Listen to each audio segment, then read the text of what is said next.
Hi everyone. This is a video by a man called Lamont at Large. He does some excellent videos, and I came across this one the other day, which I thought I'd upload because it's regarding Life by Jen. Now, some of you will know that I've made a few videos about Life by Jen. The last one 4 months ago after she passed away, and acknowledged, the help that she was being given by certain of her friends in the community, financial help, gifts, etc. But the fact was that despite the help that she'd been given by the medical profession and the hospitalisation and subsequent care package she had, Jen was not improving, despite her claiming that she was, Jean claiming that she was. She wasn't, and we could all see that she was literally immobile after she came out of hospital. And it was just very sad to see her go downhill in such a way, and not only that, the fact that she was still in denial. Now, Lamont at Large has done this video, and it's entitled "This YouTuber Was Fed to Death." In a way that is true. I'm not pointing the finger at Jean, at anybody, but I will say that it must be very difficult. I know that Jen's mum, as was admitted by Jen, found it very difficult to deny her anything by way of, food, because Jen would throw tantrums and become abusive. I don't know whether that was the case or whether Jen herself had given up, and consequently those around her just wanted to make her last days as tolerable for her as possible. Anyway, I'm going to leave Lamont to have his say on what he feels. I don't entirely disagree with him. Jean was a fiance, apparently not a boyfriend, according to Jen. It's all gone very quiet. Her channel is still up and running. Nobody seems to know what's happened to that. I've got a feeling that Jean may still be running it and reaping the rewards. Who knows whether they had a joint bank account. His name was certainly on the lease to the apartment that Jennifer had. So it remains to be seen if we ever hear anything about what eventually did happen to Jen, where she's actually buried, or was she cremated. I'm not sure whether that would have been feasible, whether there's a weight limit on cremations, I don't know. But Lamont's video is interesting nonetheless, despite what we still don't know. And I'll leave you to listen and for him to have his say.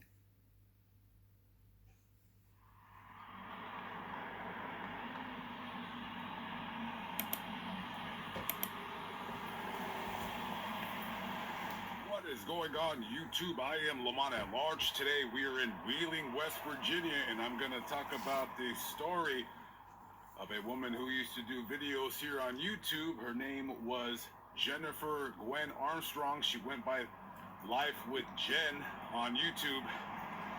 We're going to talk about a very uncomfortable subject about her and her life, and whether or not she was actually fed to death. Let's get right into it. Okay, YouTube, I am not gonna lie. I don't know where to begin with this video. If you want to go on YouTube and you go put in Life with Jen, then this YouTube channel is gonna come up. It's called Jennifer Gwen Armstrong. Her channel used to be called Life with Jen before. And basically what you're gonna have is you're gonna have a channel with a very obese woman talking about her struggles with mental illness. You're going to see other videos on there. You're going to see grocery hauls, trying to cook healthy. You're gonna see some videos with her boyfriend. I guess you can call him her feeder, a man by the name of Vernon Eugene Steffens. And they basically just had this YouTube channel where they just show this obese woman talking about the struggles in life of being in her shoes. And let me say this, you got these YouTube channels. I'm not going to name any names. I'm not going to name any names, but we all know who I'm referring to. You got these YouTube channels of these very obese women, and they're on YouTube eating themselves to death. It's almost like how when you're driving down the freeway and then you get into a traffic jam and you're like, man, what's going on? And then when you get up to the cause of the traffic jam, you just can't help but stare and look. I mean, when I think about the videos I've seen of these people on YouTube just killing themselves in a sense with all this food, I mean, it's very, very disturbing. And then you have this thing on social media of, you have these fans of these women, mostly, I guess, possibly some men out there too. And they call themselves feeders. And what they do is exactly like the name describes. They feed these people and they seem to get some kind of a thrill. I don't know if it's a sexual thrill or some kind of weird kink. I don't know. So you had this guy, Vernon, who hooks up, with Jennifer online. And, well, he did the cooking, obviously. I think previous Jennifer's mother took care of her until she passed away a few years ago. And let me say this about this whole thing with this obese acceptance thing. A lot of times things kind of start innocently enough. You have women that are, got a little bit of meat on their bones, and that's just their frame. For instance, Queen Latifah, I mean, she's not a skinny woman. She's just always been, I don't even want to call her plus size. She's just been thicker, or whatever you want to call it.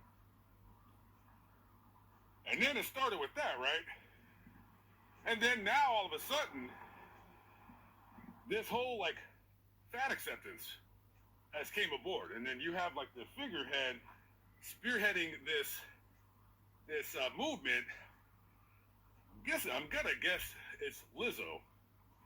I don't know none of Lizzo's music. I've barely seen 2 pictures of her. She's a large woman that wears skimpy outfits.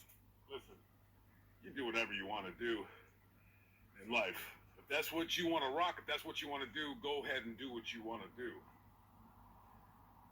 The only problem I have with this whole acceptance, I guess people call it fat acceptance, is that behind the movement of telling primarily women, but men too, but primarily women, that it's okay to be large, it's okay to be comfortable in the skin you're in.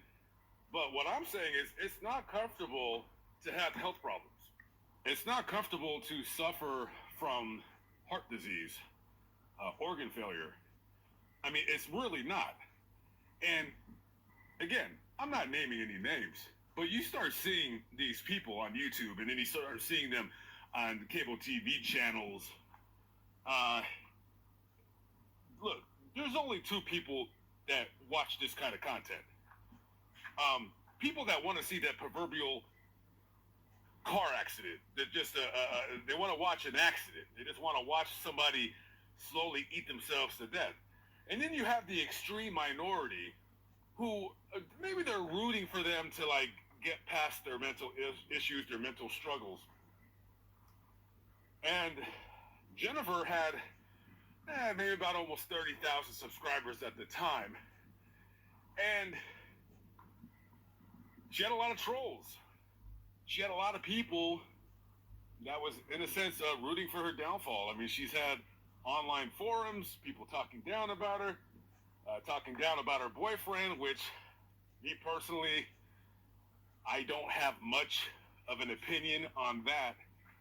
But I do want to say this.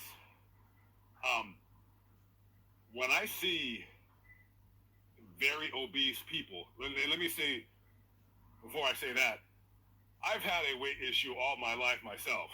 You know what I mean? My weight comes up, my weight comes down, primarily because of alcohol. I know what it is, and I know what I have to do to take control over it because I am getting older. I'll be 44 next year, and, you know, it's not good to be an overweight 44-year-old male. And when I see these people on YouTube just eating and eating and eating themselves to death, and then you got some people who are like subscribers and they're fans, and they for some odd reason, they get off on this. I am shocked beyond belief that this is a thing. I mean, you have some YouTubers that have millions of subscribers, and all they do is destroy themselves. But like I said, people, you know, we're a very odd species. And many of us love a freak show. And I know some of you are not going to like that I said that. But that's what it is. That's what it is. That's what people put out there on the social media platform, whatever they choose. And it's not just overweight people. You have people who are disabled. You have people with a lot of tattoos all over their faces.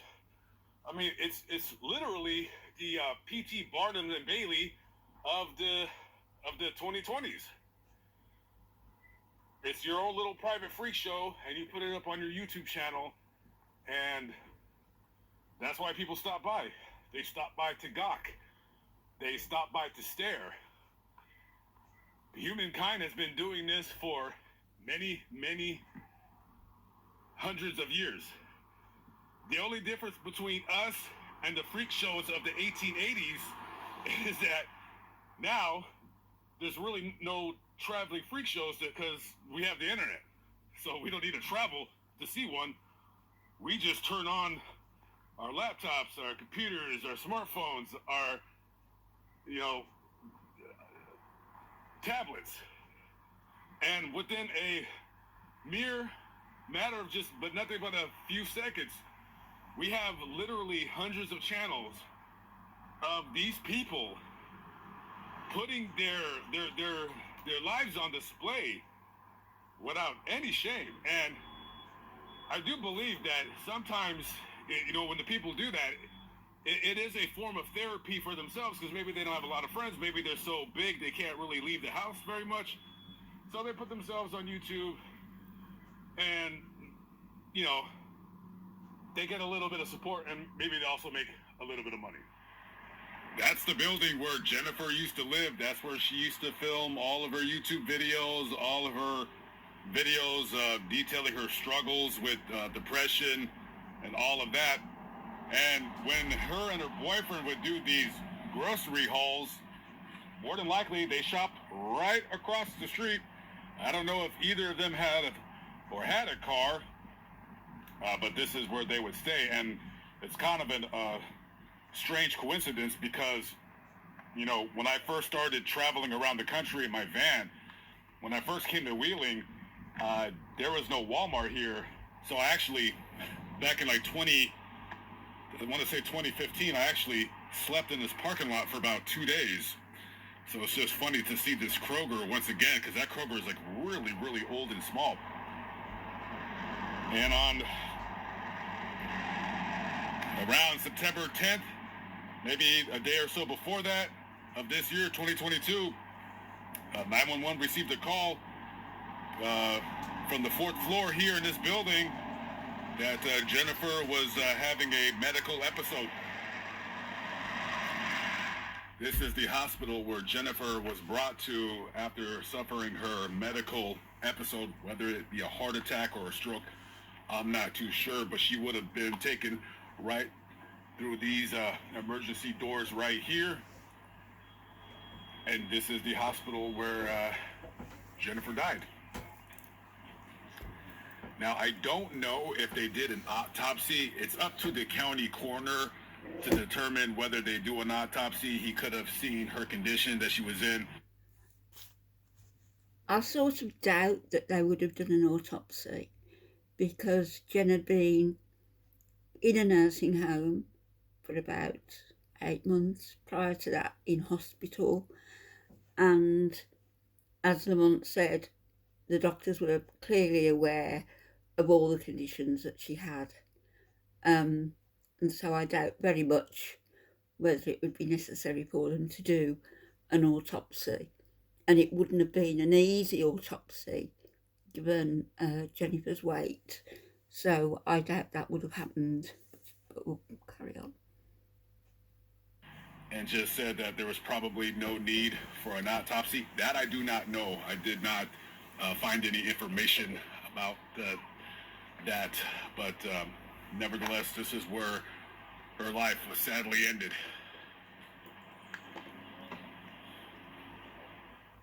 This is going to be the final stop of our video. This is the Stone Church Cemetery. We're just basically a little bit east of where Jennifer died at that hospital. Nobody knows where Jennifer is herself. So online it shows that her mother is buried in this cemetery. However, I don't know the section, and this cemetery, I don't see an office anywhere. And also it shows that her grave is unmarked. Now also, I don't know if Jennifer was buried here. I do know that her funeral arrangements were handled by a funeral home, I believe, in Moundsville. I want to say it's a little bit south of Wheeling. But if she were perhaps buried here, she would have been, buried with her mother somewhere in the cemetery. I want to end the video by saying this. I'm not necessarily saying that her boyfriend had a lot of culpability in her death. We're all adults. We all make choices. Yeah. We all make mistakes. And he did contribute, whether it be minute or whether it be in large part. There were two addicts living together, whichever so not healthy. one you want to use. But he did have a place in her life. And again, she made her own life. And, him cooking for her, him, just using whatever ingredients they use in their food that contributed to her a very unhealthy lifestyle of eating, did partly, have a contributing factor in her death. I think Jen was pretty far gone before Jean got there, though, in fairness. Behind the face, behind the obesity, behind all the troll comments out there on social media, lived a very tortured woman with a very severe mental illness. And I don't know exactly what the extent of her mental illness was, but you gotta really believe, guys. You might want to call her this, you might want to call her that, you might want to call the other people on YouTube who eat themselves to death, whatever names you want to call them. Behind that body, behind that image, behind that social media page is a tortured soul, in my personal opinion. Nobody wakes up one day and says they want to weigh 500 pounds. That's not how life works. Anyways, rest in peace to Jennifer Gwen Armstrong. And, anybody out there watching, when you watch these channels and you watch these people destroy themselves, and you encourage them, you might think your heart is in a good place of wanting to root for them, but I suspect many, if not most of you guys, are on that freeway in that traffic jam, and you're getting up to the scene of that accident, and we all just want to see chaos. We want to see just human bad nature, things Lamont, happen I to fear. good people, and that's really unfortunate how part of the human psyche is that we just like to see people in bad straits. I'll go on further and say people who tell these people that they're wonderful and lovely and look fantastic, Let me know in the comments what you think. they have some answering to do also. Thanks, Lamont. I suggest you subscribe to his channel. He does some excellent videos. Catch you later.